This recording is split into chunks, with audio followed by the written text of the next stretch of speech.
higher. So, Okay. you know, And you don't want me to stand up here, right? So you're not looking down? he'll look straight. He'll look straight. Okay, perfect. I'm good, yeah. Very good.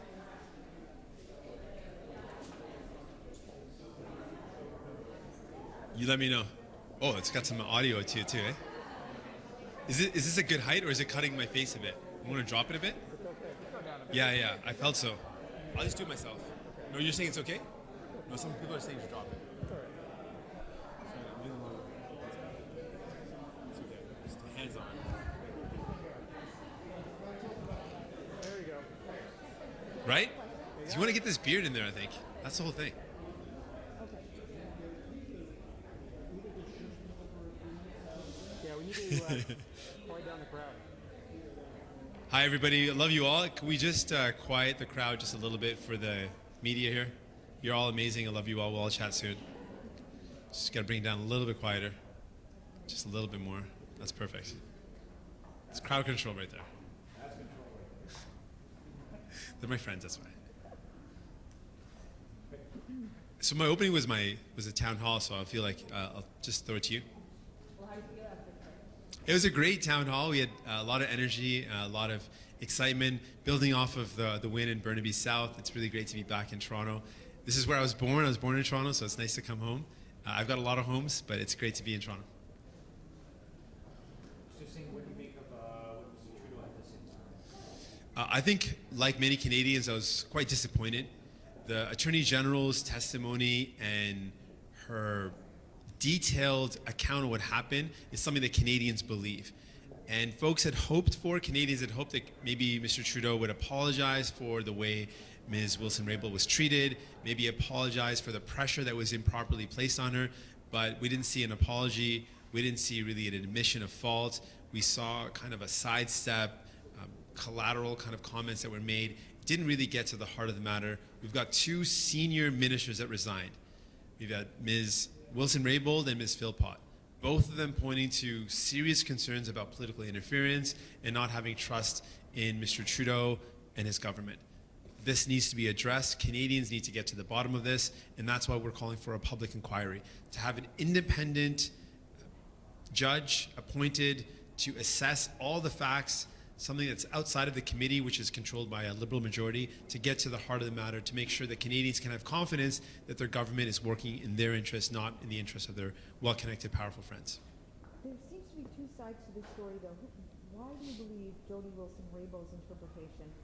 What makes her more credible? Well, it's first off, it's not just my opinion. Canadians believe Ms. Wilson-Raybould. And if you look at her account, it's detailed, it's precise, it's lots of details. And what she's providing is basically a lot of evidence to suggest that there's political interference.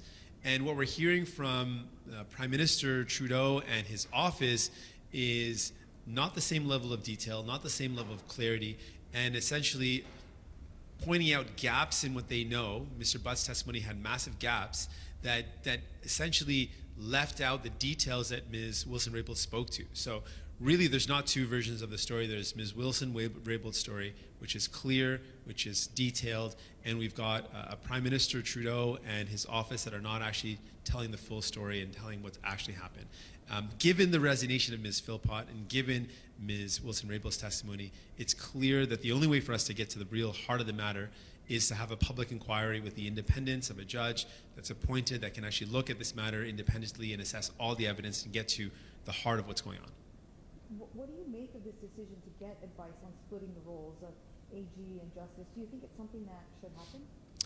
I think that the idea of splitting the Attorney General and the Justice Minister is an idea that has merit, but it won't actually solve the problem that we're faced with right now. The problem is that we have a government that looks like they're working in the interest of powerful insiders, people at the top that can call the Prime Minister's office and get laws changed to get a company off of criminal responsibility. It looks like this government in Ottawa is prepared to politically interfere when it suits the whims of their well-connected friends. And it looks like they're not prepared to do what's necessary for people who are struggling with housing, the cost of medication, who are worried about the environment. And that's why we need a public inquiry to really find the truth here. Is it any surprise that this should happen to someone who's a second-generation politician? That what should happen? That, he's taking care of his well-connected Oh, right. Didn't you say? Right. That Yeah. there are old debts to pay that, from his father's days, or? Well, all of this is what's really troubling to Canadians. The fact that if there's a culture, and it seems like there's a culture of helping out the powerful and well-connected, and there seems to be a pattern of behavior that this Liberal government in Ottawa is showing. They backed away from a commitment to actually reduce the cost of medication after meeting with the pharmaceutical industry based on the lobbyist information. Hundreds of meetings later, now this Liberal government is not actually going to make those changes that would have reduced the cost of medication. We saw evidence that Liberal insiders were involved in things like the Paradise Papers with offshore tax havens, and then we've seen no action from Mr. Trudeau or the Liberal government to address offshore tax havens. Now we've got this current situation where there's a company that reached out directly to the Prime Minister's office to get laws changed, criminal laws changed, so that they would be off the hook and off of criminal responsibility. All of this cuts to the core of what democracy should not be. It should not be a system where the powerful and the well-connected have direct inside tracks to the Prime Minister's office. It should be about delivering on the needs of Canadians. And that's not what's happening, and that's why people are worried. Monsieur Singh, si je peux vous poser une question en français. Oui, bien sûr. Qu'est-ce que vous pensez de ce qu'a expliqué M. Trudeau ce matin? J'étais déçu. Et plus que ça, je pense que les Canadiens et Canadiennes ont été déçus de les remarques du Premier ministre Trudeau parce qu'il n'a pas s'excuser de son comportement par rapport au traitement de Mme Wilson-Raybould. Il n'a pas s'excusé pour la pression mise sur Mme Wilson-Raybould. Donc, en fait, on est toujours dans la même situation. On a besoin d'une enquête publique pour savoir la vérité, parce qu'à ce moment, il semble aux Canadiens que ce gouvernement travaille pour les intérêts des plus riches et des élites au lieu de travailler pour les intérêts de monsieur, madame, tout le monde.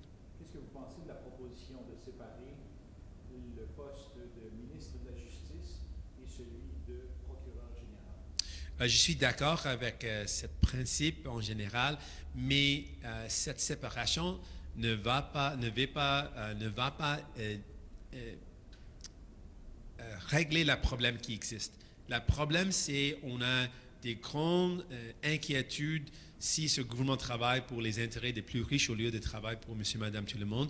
Et avec un comité dans lequel on a une majorité des députés libéraux, on n'a pas la confiance d'avoir une vraie enquête. Donc, à ce moment, c'est tellement clair qu'on a besoin d'une enquête publique pour savoir la vérité. Dernière question pour vous Oui. en français. Est-ce que le cœur du problème, c'est pas les fameux DPAs, les Deferred Prosecution Agreement? Parce que tout à coup, en un claquement de doigts, parce qu'on a cette loi-là, les compagnies peuvent se présenter, faire du lobbyisme pour éviter des accusations, par exemple, criminelles. Donc aujourd'hui, on parle de M. Trudeau, on parle de Mme Wilson-Raybould, mais théoriquement, ça pourrait recommencer dans 6 mois avec un gouvernement conservateur, avec un gouvernement néo-démocrate. Est-ce que le problème, c'est pas les DPA, ces accords-là? Les DPA sont un élément de le problème, mais mettre en œuvre de cette DPA, ça c'est le grand problème aussi. Le fait que dans le budget, sans avoir la consultation, le gouvernement a mis ce projet de loi dedans un omnibus bill, donc dans un projet de loi très grand, plus de 300 pages. Donc ça c'est un problème. Le fait que une entreprise mette la pression sur le gouvernement de changer les lois pour mettre ce projet de loi dans le budget. Tout ça représente un problème dans lequel les plus riches, les élites, ont utilisé trop de pouvoir. On montre qu'ils ont trop de pouvoir par rapport à ce gouvernement libéral à Ottawa. Donc tout ça montre un problème et ça c'est pourquoi on demande une enquête publique. Peut-être on peut savoir c'était quoi le lobbying qui a créé cette situation et c'était quoi la pression sur Mme Wilson-Raybould. Tout ça sont les grandes questions et ça c'est pourquoi on a besoin d'une enquête publique. Do you believe the Prime Minister should have apologized today? I do. I believe the Prime Minister should have apologized, and that might have restored some confidence. And after the remarks that he made today, he didn't really address any of the concerns that Canadians had. The Canadians feel like Ms. Wilson-Raybould was mistreated. They felt like the pressure on her was inappropriate. Her testimony is incredibly solid and credible. Given all of what has occurred, particularly with the resignation of Ms. Philpott, we should have saw an apology today. We should have saw an admission of wrongdoing, that something had gone wrong and it should not have happened. And Mr. Trudeau should have taken responsibility instead of putting blame on other people. So you didn't consider today at all that there was an admission of mistakes made on this file? He didn't. He seemed to blame other people. Mr. Trudeau seemed to say that other people should have known, or he didn't know about things that other people might have known, but they didn't tell him about it. Didn't seem to me a moment of leadership. Leadership is to take responsibility when things don't go well and mistakes are made. Take responsibility and then commit to a course of action to fix it. At this point, we don't see the Prime Minister taking responsibility, so Canadians have no confidence that he'll change his course of action. In fact, Canadians will continue to believe that he'll work in the interest of those who are powerful and well-connected instead of working in the interest of Canadians. And nothing he has said so far has in any way dissuaded folks from that belief. How do you intend to keep this story going now that this is concluded? Well, I'm not so worried about keeping the story going. I really want to get to the truth because I think Canadians deserve to know the truth. And I'm not going to stop until we actually get the real story here. We've heard from Ms. Wilson-Raybould. We know that the Liberal Committee, the majority at the Justice Committee is a Liberal majority committee. They're not going to hear from the witnesses we want to. They've already said no to recalling Ms. Wilson-Raybould. It's showing that this committee is not able to do the work that we need, and that's why we're calling for this public inquiry, and I'm going to continue pushing so that Canadians can have confidence that we know what actually happened, and we know that our government's going to work for us, because at this point, the Liberal government's showing that it's not working for people. The Bernie Sanders movement and Jeremy Corbyn movement in the UK is motivated by young people, more of a grassroots movement compared to party politics. Do you believe in that brand of politics? So how are you planning to energize young people? Well, I think that change can only come when we have people coming together. And that means working at the grassroots, that means working with all levels, means working with partnerships.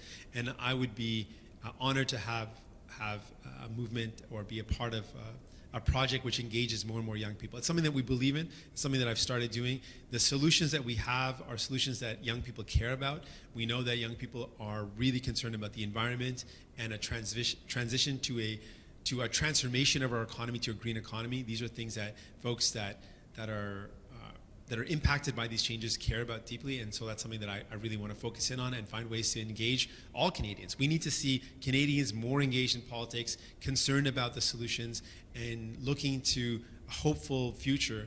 And right now they're seeing a lot of cynicism. I believe we can actually provide solutions to problems people are facing. I'm going to ask you to do a little more linguistic gymnastics and ask the question. Sure, no problem. I can show off my 3 languages. Yeah, fine. ਅੱਜ ਜਿਹੜੇ prime minister ਦੇ comments ਸੀ ਉਹਨਾਂ ਬਾਰੇ ਤੁਹਾਡਾ ਕੀ reaction ਹੈ ਕਿ ਤੁਹਾਡੇ ਖਿਆਲ ਵਿੱਚ ਉਹਨਾਂ ਨੂੰ ਅਪੋਲੋਜਾਈਜ਼ ਕਰਨਾ ਚਾਹੀਦਾ? ਜੀ ਮੈਨੂੰ ਲੱਗਦਾ ਕਿ ਜਿਹੜੀ ਪ੍ਰਧਾਨ ਮੰਤਰੀ ਨੂੰ ਮਾਫੀ ਮੰਗਣਾ ਚਾਹੀਦਾ ਸੀਗਾ ਕਿਉਂਕਿ ਜੋ ਮੈਡਮ ਵਿਲਸਨ ਰੇਬਲ ਨਾਲ ਹੋਇਆ ਬਹੁਤ ਗਲਤ ਹੋਇਆ। ਉਹਨਾਂ ਨੇ ਬਹੁਤ ਹੀ ਵਧੀਆ ਬਿਆਨ ਦਿੱਤਾ ਜਿਹਦੇ 'ਚ ਬਹੁਤ ਹੀ ਜ਼ਿਆਦਾ ਡੀਟੇਲਸ ਦੇ ਨਾਲ ਸਮਝਾਇਆ ਕਿ ਉਹਦੇ ਨਾਲ ਕਿੱਦਾਂ ਸਰਕਾਰ ਨੇ ਪ੍ਰੈਸ਼ਰ ਪਾਇਆ, ਦਬਾਅ ਪਾਇਆ। ਤੇ ਹੁਣ ਤੱਕ ਸਰਕਾਰ ਵੱਲੋਂ ਪ੍ਰਧਾਨ ਮੰਤਰੀ ਟਰੂਡੋ ਵੱਲੋਂ ਨਾ ਲਿਬਰਲ ਪਾਰਟੀ ਵੱਲੋਂ ਕੁਛ ਜਾਇਜ਼ ਇਹਦੇ ਬਾਰੇ ਐਕਸਪਲੇਨੇਸ਼ਨ ਪੇਸ਼ ਨਹੀਂ ਕੀਤਾ। ਜੋ ਹੋਇਆ ਸਾਨੂੰ ਇੱਦਾਂ ਲੱਗਦਾ ਆ ਕਿ ਲਿਬਰਲ ਪਾਰਟੀ ਤੇ ਪ੍ਰਧਾਨ ਮੰਤਰੀ ਟਰੂਡੋ ਆਮ ਲੋਕਾਂ ਵਾਸਤੇ ਨਹੀਂ ਕੰਮ ਕਰ ਰਹੇ ਨੇ, ਪਰ ਜਿਹੜੇ ਸਭ ਤੋਂ ਜ਼ਿਆਦਾ ਅਮੀਰ ਨੇ, ਜਿਹੜੇ ਸਭ ਤੋਂ ਜ਼ਿਆਦਾ ਤਾਕਤਵਾਰ, ਜੋ ਸਭ ਤੋਂ ਜ਼ਿਆਦਾ ਪਾਵਰਫੁਲ, ਉਹਨਾਂ ਲਈ ਕੰਮ ਕਰ ਰਹੇ ਨੇ, ਜੋ ਕਿ ਬਹੁਤ ਹੀ ਗਲਤ ਆ। ਹੋਣਾ ਚਾਹੀਦਾ ਕਿ ਆਪਣੀ ਸਰਕਾਰ ਆਪਣੇ ਲਈ ਕੰਮ ਕਰੇ। ਇਸ ਕਰਕੇ ਮੈਂ ਪਬਲਿਕ ਇਨਕੁਆਇਰੀ ਵਾਸਤੇ ਪ੍ਰੈਸ਼ਰ ਪਾ ਰਿਹਾ ਤਾਂ ਕਿ ਇੰਡੀਪੈਂਡੈਂਟ ਕੋਈ ਜੱਜ ਹੋਵੇ ਜੋ ਕਿ ਇਸ ਸਿਚੁਏਸ਼ਨ ਨੂੰ ਚੰਗੀ ਤਰ੍ਹਾਂ ਖੋਜ ਕਰਕੇ ਸਾਨੂੰ ਦੱਸੇ ਕਿ ਕੀ ਹੋਇਆ। ਸਰਕਾਰ ਨੇ ਅੱਜ ਪਹਿਲਾਂ ਵੀ ਕਿਹਾ ਸੀ ਕਿ ਅਸੀਂ ਨੌਕਰੀਆਂ ਬਚਾਉਣ ਲਈ ਇਹ ਕੰਮ ਕਰ ਰਹੇ ਹਾਂ, ਤੇ ਤੁਹਾਡੇ ਖਿਆਲ ਵਿੱਚ ਉਹ ਸਹੀ ਨਹੀਂ ਲੱਗਦਾ? ਆਪਾਂ ਵਾਰ-ਵਾਰ ਪੁੱਛਿਆ ਕਿ ਤੁਸੀਂ ਸਾਨੂੰ ਸਬੂਤ ਦਿਖਾਓ ਕਿ ਕਿਉਂਕਿ ਨੌਕਰੀ ਪਹੁੰਚਾਉਣਾ ਤਾਂ ਬਹੁਤ ਜ਼ਰੂਰੀ ਗੱਲ ਹੈ। ਪਹਿਲਾਂ ਆਪਾਂ ਸ਼ੁਰੂ ਕੀਤੀ ਨੌਕਰੀ ਤਾਂ ਪਹੁੰਚਾਉਣਾ ਚਾਹੀਦੇ ਨੇ, ਪਰ ਆਪਾਂ ਇਹ ਵੀ ਨਹੀਂ ਚਾਹੁੰਦੇ ਕਿ ਉੱਦਾਂ ਹੀ ਇਹ ਬਹਾਨਾ ਦੇ ਕੇ ਜਿਹੜੀ ਕੋਈ ਕੰਪਨੀ ਹੋਵੇ ਜਿਨ੍ਹਾਂ ਨੇ ਕੁਛ ਇਲਜ਼ਾਮ ਕੀਤਾ ਜਾਂ ਕੋਈ ਕ੍ਰਿਮੀਨਲ ਐਕਟੀਵਿਟੀ ਕੀਤਾ ਕਿ ਉਹਨੂੰ ਬੇਕਸੂਰਵਾਰ ਹੋਣਾ ਸਿਰਫ ਕਿਉਂਕਿ ਉਹਨਾਂ ਨੇ ਕਿਹਾ ਕਿ ਹਾਂ ਨੌਕਰੀ ਹੈਗੇ। ਹਾਲੇ ਤੱਕ ਉਹਨਾਂ ਨੇ ਕੋਈ ਸਬੂਤ ਨਹੀਂ ਦਿਖਾਇਆ ਕਿ ਕਿੰਨੇ ਨੌਕਰੀਆਂ ਖਤਰੇ 'ਚ ਹੈਗੇ। ਦੂਜੀ ਗੱਲ ਹੈ ਕਿ ਜੋ ਸਾਨੂੰ ਪਤਾ ਹੈਗਾ ਇਸ ਵਕਤ ਕਿ ਉਹਨੂੰ ਆਪਣੇ ਲੋਕਾਂ ਦੀ ਨੌਕਰੀ ਬਾਰੇ ਖਤਰਾ ਨਹੀਂ ਸੀਗਾ, ਉਹਨੂੰ ਆਪਣੇ ਨੌਕਰੀ ਬਾਰੇ ਫਿਕਰ ਸੀ।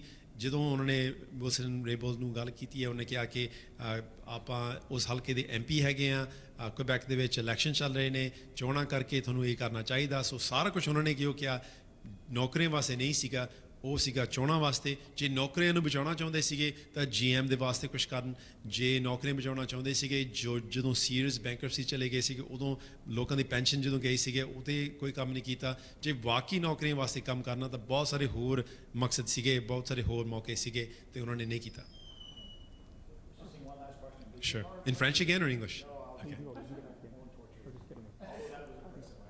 Thanks. Does your party have a position on DPAs?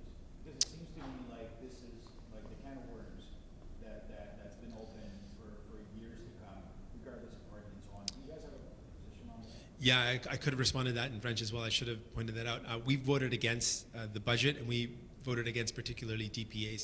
We don't believe that that's an appropriate tool. And you've raised some of the concerns that might be in the future, that might come up because of DPAs, but it's something that we thought there was inadequate consultation when it was presented, and we voted against it. But there would be a mechanism by which you could still have DPAs, but companies would be forbidden from lobbying to get a DPA. In other words, the conversation would be between companies and prosecution. It wouldn't have to be a larger conversation with elected officials. Could there be something like that? Because you're a lawyer, I'm asking that.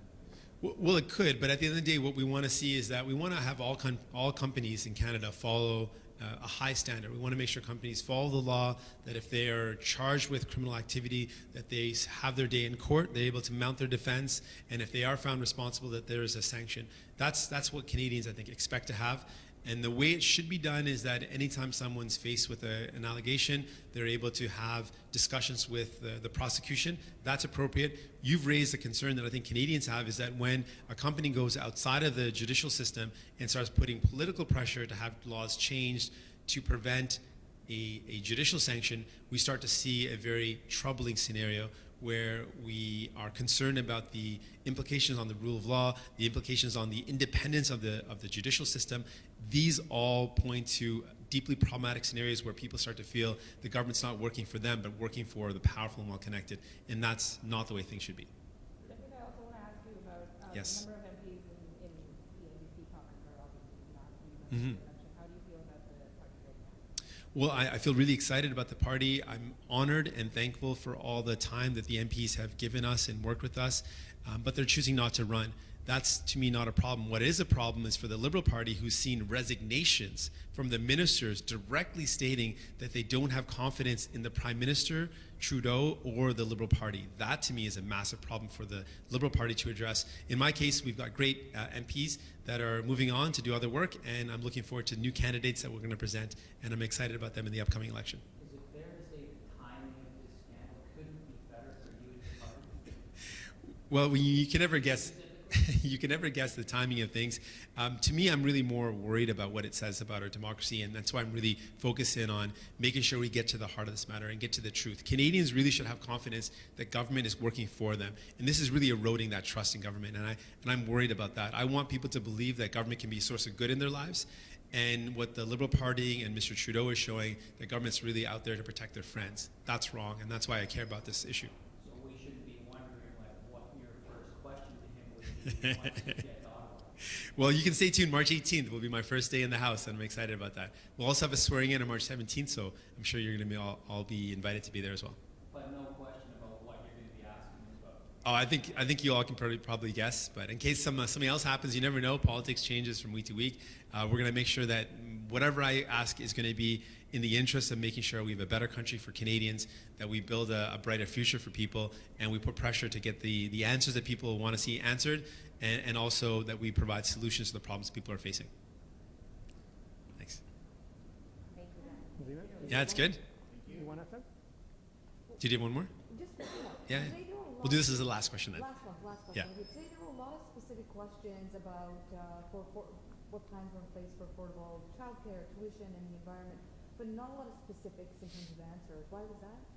Well, today we want to lay out some of our values and some of our priorities. And I want people to know that for me, the environment and transforming to a green economy is a priority. Childcare is a priority, that we can build affordable houses. And we've put forward some of our plans around how we can build affordable homes, nonprofit and cooperative housing.